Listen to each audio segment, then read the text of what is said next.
recording. I got it. Alright. Okay. What is your name and how old are you? My name is Billy Jean, and I'm 21 years old. And you were present during the Baltimore uprisings, correct? Yes, ma'am. So what exactly went down during the Baltimore uprising? Well, basically, what occurred during the Baltimore uprising was that officers of Baltimore City Police Department were responsible for the death of an individual named Freddie Gray.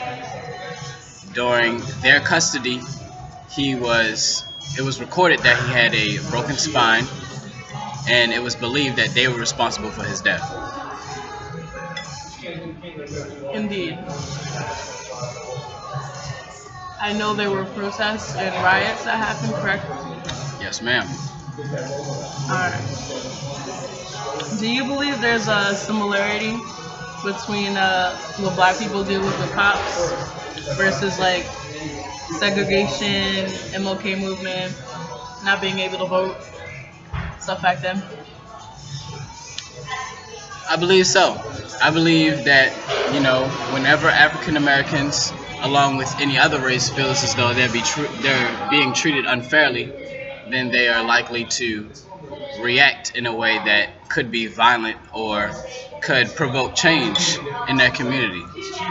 So yes, I believe that how the cops treat African Americans is related to how they were treated back into the past of MLK and etc. So you definitely believe the treatment just really hasn't changed much since then? I believe the treatment has changed, but I believe that it still exists. Yes. So what do you think exactly happened to Freddie Gray in that vehicle? Because some people said he had a knife on him. That's why people were attacking him. What do you think happened? Well, I mean, in Baltimore City, anything can happen to you. So it could be a possibility that he had a knife on him. It could be a possibility that he had a gun on him. I mean, that still doesn't explain or justify how the officers treated him after they were in his custody. I mean, you already have him in handcuffs. You already have him locked up. So he's no longer a threat to you. You searched him before you put him in the vehicle, so you know he doesn't have anything on him in the vehicle. Based off of the news that I've been watching, it was the way that he was placed in the vehicle that really severed his spine. So he should have been cared for properly, just like they're taught to do, and everything would have been fine after he was in their custody. I definitely read that they went like an opposite. They went like the wrong way, like an extra longer way. Mm-hmm. It's like there's like cases of them doing it before, like going crazy ways and like acting, like driving like really crazy specifically, so the people in the vehicle like get messed up. Exactly. He wasn't even properly secured in the vehicle, so. Did you watch Obama's reaction to Freddie Gray's death, as well as the Baltimore uprising? Yeah. With him basically saying that nothing's really changed and that they need to do something different. Yes, I definitely watched it, and I definitely agreed with his reaction. I definitely preferred his reaction over our mayor's reaction, such as calling Freddie Gray a gangster or whatever word she specifically used. But I definitely agree with his standpoint on it, and I definitely took his side on what he had to say. How do you feel about the fact that Obama has such a strong view and is so against the police brutality against black people, but nothing's really changed? Even with his presidency, nothing really has changed when it comes to the law enforcement. I mean, I believe the government as a whole is filled with checks and balances. So even though he has a certain view or he wants to change certain things, other branches exist so that he can't just do whatever he wants to do. So, he has to go through a lot to provoke change. He can't just be like, oh, I want to change something because I'm the president of the United States. It doesn't work like that. He has to go through a lot to provoke change and get things that he wants and policies that he wants in the United States to take effect. So some of my friends were saying that they saw like white supremacists, like not only white supremacists, but just like regular white people. Like I think it was at Patapsco or something like that, and they were like basically opposing the whole Black Lives Matter movement and opposing Freddie Gray. What do you think about that? Did you see it? I didn't see that. I didn't see that at all. But there are pictures of it. What do you think about it? Because it was a big crowd. Like, isn't it and they weird? were opposing the Black Lives Matter movement. Yeah, they had like signs, not only with like the Confederate flag, but signs with Black Lives Don't Matter. I mean, obviously they're allowed to do that. In the country that we live in, they're allowed they're allowed their freedom of speech, they're allowed their freedoms to protest and all of that. But in a time where a race has taken a loss, where a race has experienced a loss of their own, I feel as though that's the exact time where something opposed to that should be not allowed. Like, you shouldn't be protesting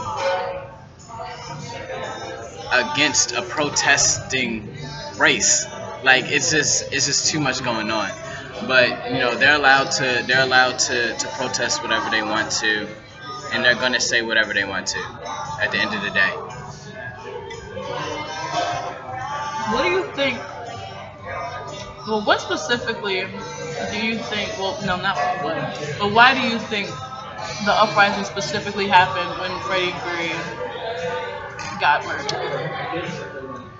Well, first off, I want to say that I believe that the Baltimore uprising would have never happened if the incident in Ferguson never happened.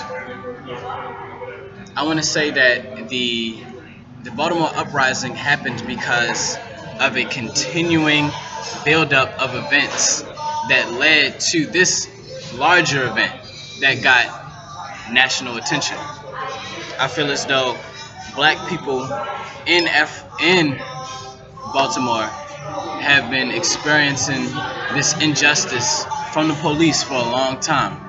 And I feel as though this particular situation has tipped it over. Basically, the pot has boiled over at this point, and they were just tired of it. It wasn't just this one situation that made them react the way they reacted. It's because black people all across America have been treated with injustice. So this particular situation, Baltimore wasn't having it. It wasn't happening here. So that's how they decided to react. Do you think the protests and the riots were positive? And do you see like Baltimore progressing just as a whole? Well, ever since the Baltimore riots, I'm aware that the murder rate in Baltimore has risen. It's higher than it was last year and years previous. I believe that the Baltimore riots also didn't really have a positive median to change things, but at the same time it did provoke change. Not only it created change in the police department itself, the way that they treat the individuals that they put in the van. It also changed the gear that they have, the uniforms that they wear, from being more geared to police uniforms instead of military uniforms. It provoked change, so I want to say that it was in a way effective, but at the moment, as of today, it has not been more effective than it has been harmful to Baltimore City itself. And I